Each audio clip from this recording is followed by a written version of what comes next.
everybody and welcome to another video.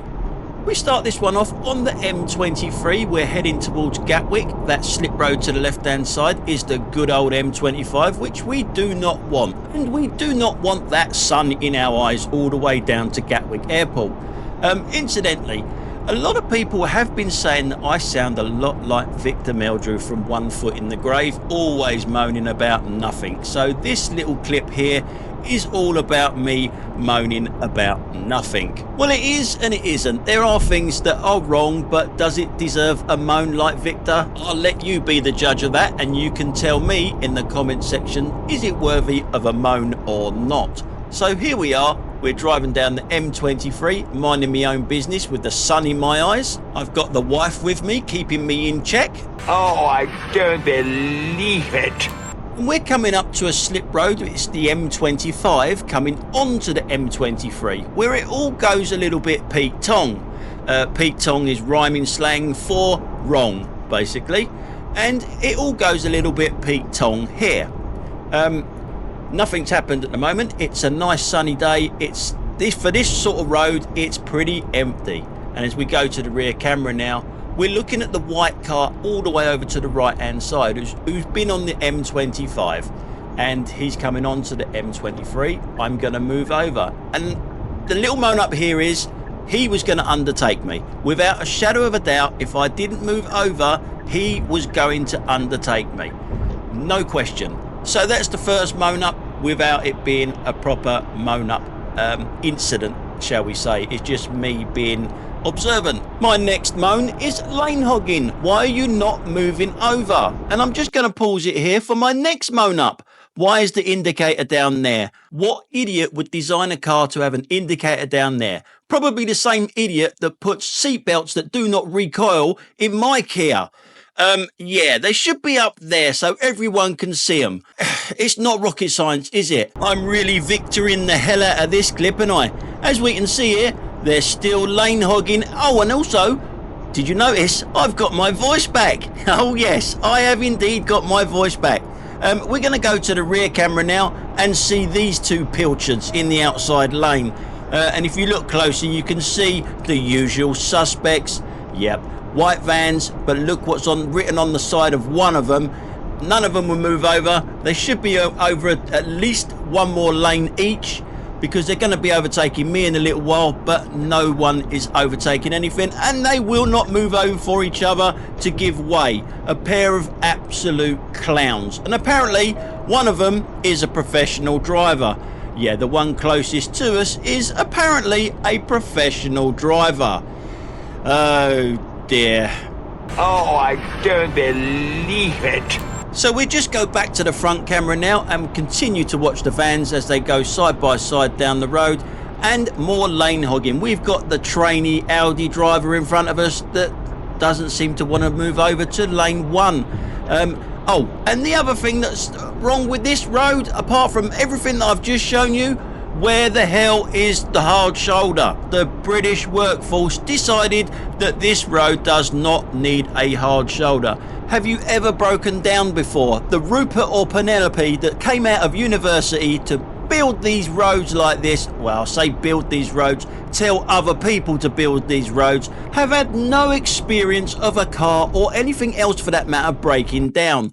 They just break down. They cannot get to one of these things on the left hand side here. They just break down without a hard shoulder to pull into. It's an incredibly dangerous situation you are left with, to be on a 70-mile-an-hour speed limit road with no hard shoulder and you are sitting there in the inside lane. Rupert, Penelope, take a bow. Good job. So I hope I done Victor proud there. We're going to calm it down a little bit now. I'm still going to moan, but I'm not going to be shouting. I'm just going to calm it down. In actual fact, I'm going to give you a couple of tips here. We're entering Gatwick Airport, and there's a few tips here that was going to save you money, or potentially save you a lot of money. Remember, it's £6 to drop someone off here, so you have to do it online. You pay online. So I've got mine on automatic, so whenever I come here, because I come here quite often, it automatically comes out of my bank, and then they send me an email with an invoice and everything else. It's all done automatically, so I never ever forget to pay, which is quite handy for me actually, because I got to well, I'm not. I forgot what I was going to say. Oh yeah, that's it. I've got a bad memory. Anyway, we're coming up to the drop-off points now.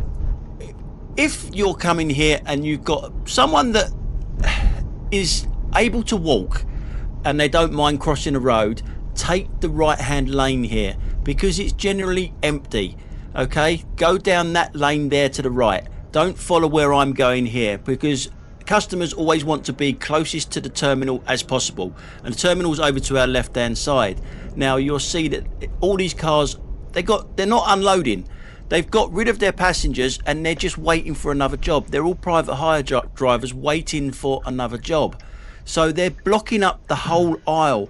Over to the right hand side is always a lot more emptier for you to get a parking space here.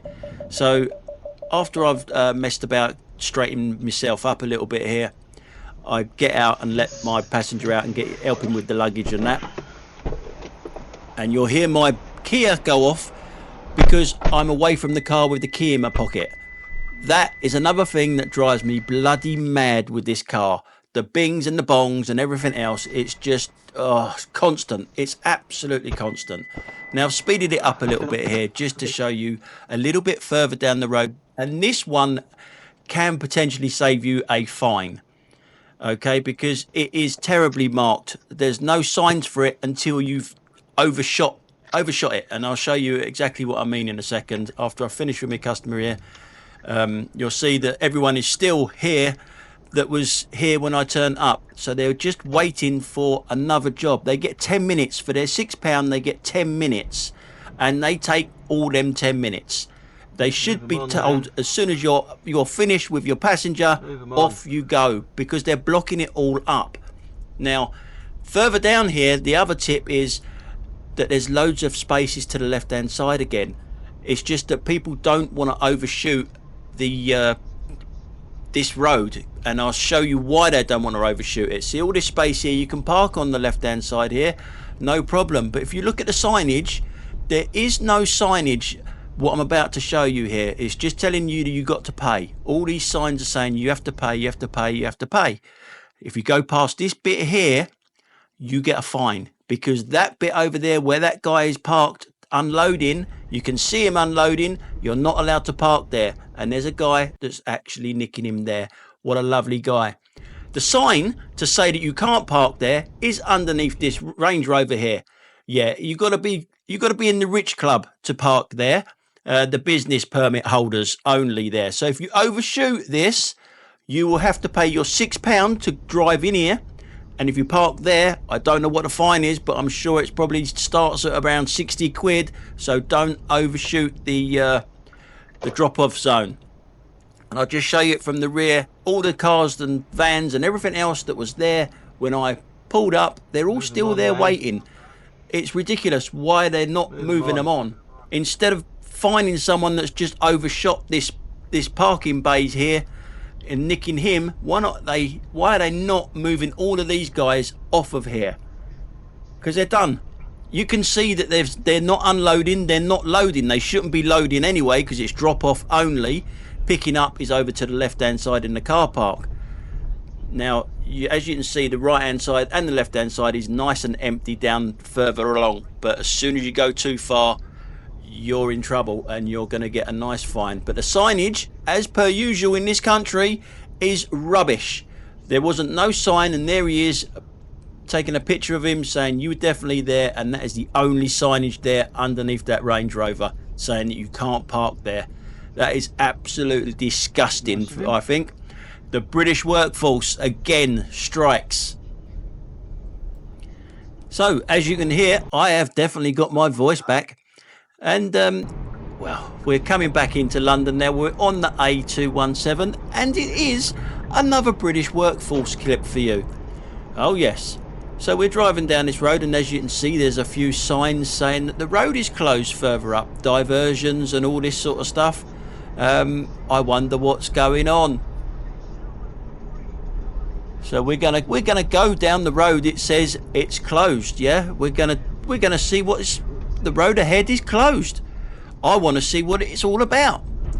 I work around this area. I want to see what road is closed, so I don't actually go into that road or go towards that road with a customer on board. At the moment I'm empty, it's just me in the car. So I always, if I've got time on my hands, I like to check these things out to actually see how to avoid this a little while later when I've got customers on. So as we're going down here, you'll see some more signage in a second.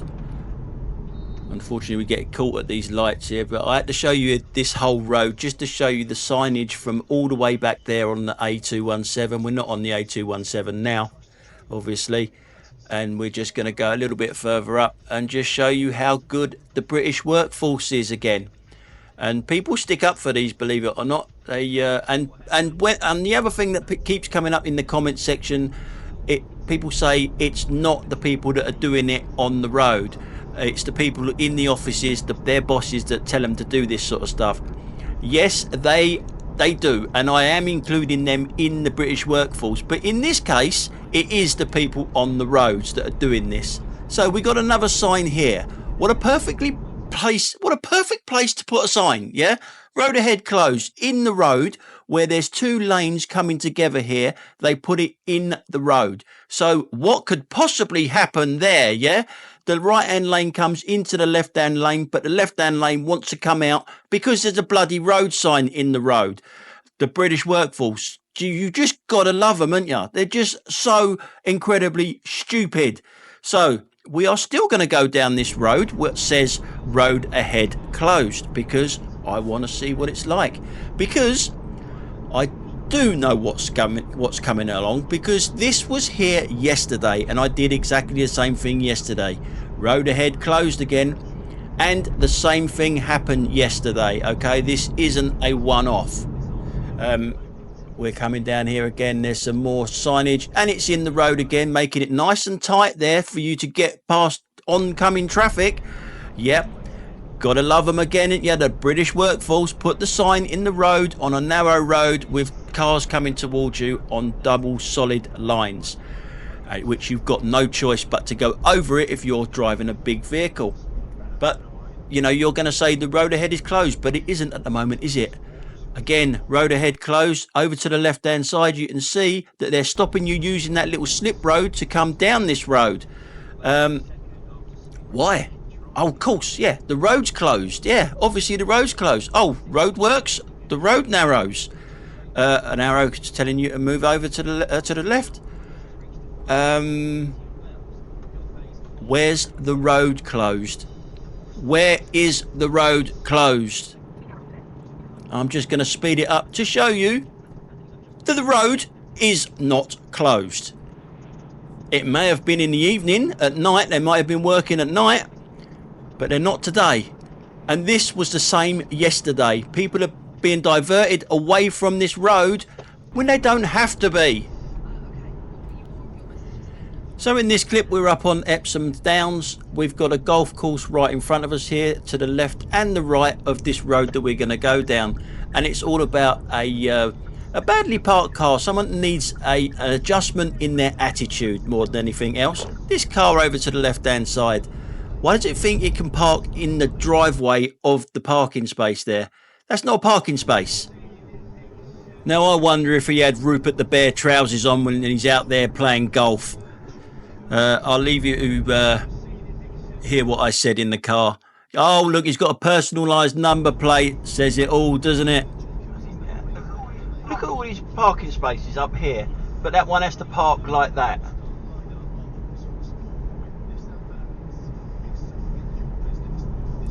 Now, I don't know if you saw the state of that road. We're driving back down that road now, coming from the opposite direction. And there's a cyclist up there in front. There are potholes all over the place. All over the place on this road. It's a disgrace. And there's a cyclist that we're coming towards in a second. And there's a reason why you got to give them 1.5 metres. I do not know what this car in front is doing. It does give him quite a lot of space, but it leaves it right to the very end to do it. I don't understand why it swerved out so dramatically and then back in.